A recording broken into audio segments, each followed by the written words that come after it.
I can't believe this happened to me. I mean, truly, I'm still reeling from the absolute audacity, the betrayal, and the sheer jaw-dropping moment when my own mother, at my engagement party of all places, dropped a bomb that not only detonated my relationship, but also exposed a lifetime of favoritism. She looked me dead in the eye with a sickeningly sweet smile and said, "We're passing the apartment his parents gave to your sister." Not to me, the actual fiancé, but to my sister. Can you even imagine that? I'm still asking myself, was I wrong for what I did next?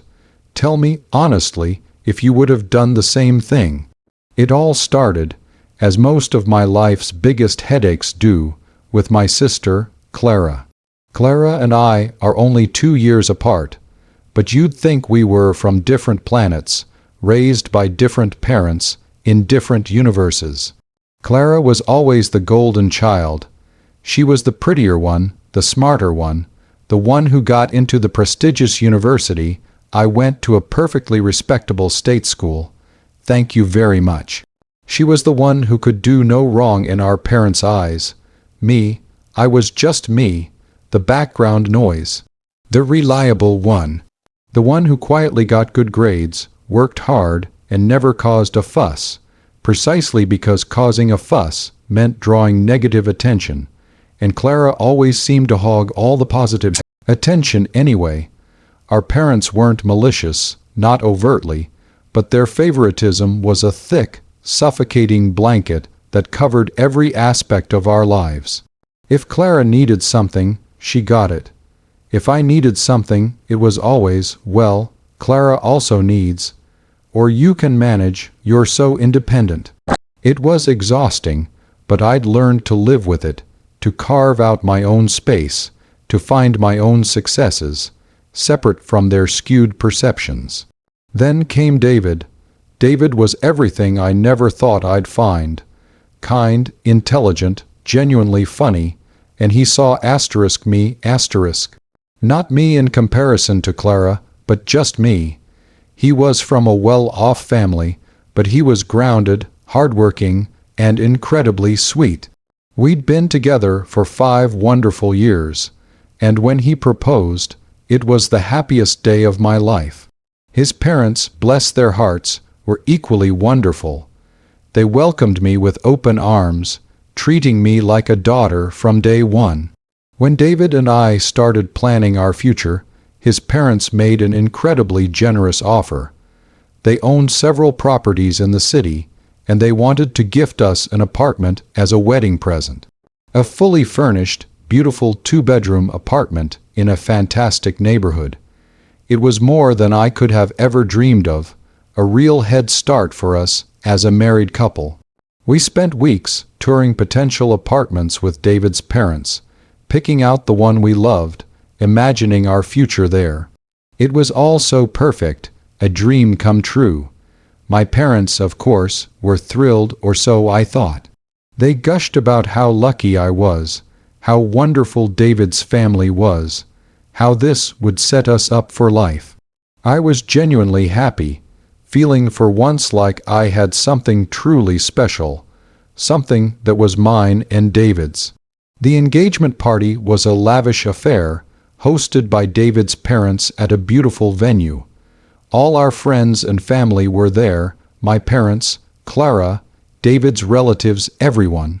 The atmosphere was buzzing with excitement, and I felt like I was floating on air. David and I were mingling, accepting congratulations, laughing, and just generally basking in the glow of our impending nuptials. At one point, my parents pulled me aside. I thought they wanted to give me some heartfelt advice, or perhaps a small, early wedding gift. Instead, my mom, with my dad nodding along beside her, started talking about Clara. Always Clara, you know. My mom began, a little too loudly, making me slightly uncomfortable. Clara is going through a tough time. Her new job isn't paying as much as she expected, and her current apartment lease is almost up. She's really struggling to find a place she can afford. I nodded, unsure where this was going. I loved my sister, but I wasn't her financial advisor. Then came the words that stopped my heart. So, my mom continued, beaming, we've decided that the apartment David's parents are giving you too, we're going to pass it on to Clara instead. She really needs it more right now. You two are so resourceful, you'll figure something out, won't you? And this way, Clara will be stable. It's what family does, helps each other out. I felt like someone had punched me in the gut. I must have looked utterly bewildered because David, who had just walked up to us, saw the confusion and hurt on my face. What did you say, Mom? I managed to choke out, my voice barely a whisper. My mother, completely oblivious to the emotional devastation she had just wrought, repeated, oh, we decided that the apartment David's parents are giving you will be better used by Clara. She's in a tight spot, and it's such a generous gift. We thought it would be best if it went to her to help her get on her feet. David's face went from a loving smile to a mask of absolute disbelief, and then, slowly, to a look of icy fury. My dad, sensing the shift in atmosphere, tried to interject. It's just for a little while, darling, until Clara gets settled. You can always get your own place later. My blood was boiling. Not just at the audacity, but at the casual way they had just decided to regift a gift that wasn't even theirs to give. A gift that was meant for us. So that's the situation I was in, and I had to make a choice. Here I was, at my own engagement party, being told that my future home, a gift from my wonderful future in-laws, was being unilaterally diverted to my sister by my own parents. Before I tell you what happened next, I want you to pause and comment below what you would have done in my shoes. Would you have gone along with it, tried to reason with them, or would you have erupted? I'm genuinely curious because in that moment, my entire world felt like it was collapsing. I looked at David, his jaw clenched, his eyes dark with a mixture of shock and anger. He didn't say a word, just squeezed my hand, a silent signal that he was with me, whatever I decided. And in that moment, something inside me snapped. All those years of being second best, of swallowing my feelings, of letting Clara get whatever she wanted because she needed it more, or was going through a rough patch, it all coalesced into a roaring wave of defiance. Mom, I said, my voice surprisingly steady despite the tremor in my hands, that apartment is a gift from David's parents to us. It is not yours to give away. It is not Clara's. It is ours, and quite frankly, I am absolutely disgusted that you would even suggest such a thing, let alone announce it at my engagement party. My mother's sweet smile faltered, replaced by a look of stunned offense. Don't you dare speak to your mother that way. My dad blustered, finally finding his voice, but I wasn't done. I pulled my hand from David's, stepped forward, and looked both my parents directly in the eye. You have spent my entire life putting Clara first, every single time, and I have let it go, I have made excuses, I have accepted it. But this is beyond the pale. This is our future you're trying to just hand over because Clara needs it. What about what we need? What about the incredibly generous gift from David's parents that you're treating like it's yours to dispense? Just then, Clara, who had clearly been eavesdropping from nearby, sauntered over, a triumphant smirk on her face. What's the big deal? She chirped. It's just an apartment. You two are getting married, you'll be fine. I really need a place right now, and it makes perfect sense. That was it. That was the final straw. David, who had been silently fuming, stepped forward, his voice low and dangerous. Clara, he said, his tone devoid of any warmth, that apartment is a gift to my fiancé and me from my parents. It is not yours. It was never yours, and it never will be.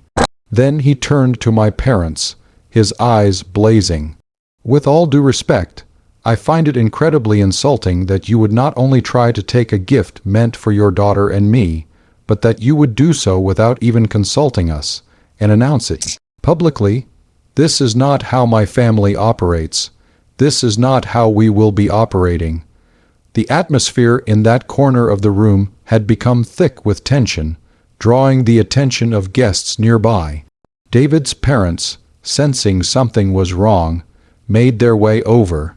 My future mother-in-law, a sharp and perceptive woman, took one look at the distraught expression on my face, the furious look on David's, and the stunned, angry faces of my parents and Clara, and immediately knew something significant had happened. Before anyone could explain, David spoke, his voice clear and firm. "Mom, Dad, it seems my fiancé's parents have decided that the apartment you so generously gifted us for our wedding would be better used by her sister." My in-laws' faces were a picture of shock and disbelief. My future father-in-law, a man of few words but immense presence, simply raised an eyebrow at my parents. The silence that followed was deafening. My mother tried to stammer out an explanation, something about helping family, but my father-in-law cut her off with a single, polite but firm sentence. "I believe," he said, his voice calm but with an unmistakable edge of steel, "that the gift was explicitly for my name and David. That is where it will go." The rest of the party was a blur. My parents and Clara were mortified, their faces red with embarrassment as David's parents subtly, but firmly reinforced that the apartment was ours and ours alone. The following days were a whirlwind. My parents tried to apologize, but it felt hollow, laced with accusations that I had embarrassed them and ruined Clara's chances. I cut them off.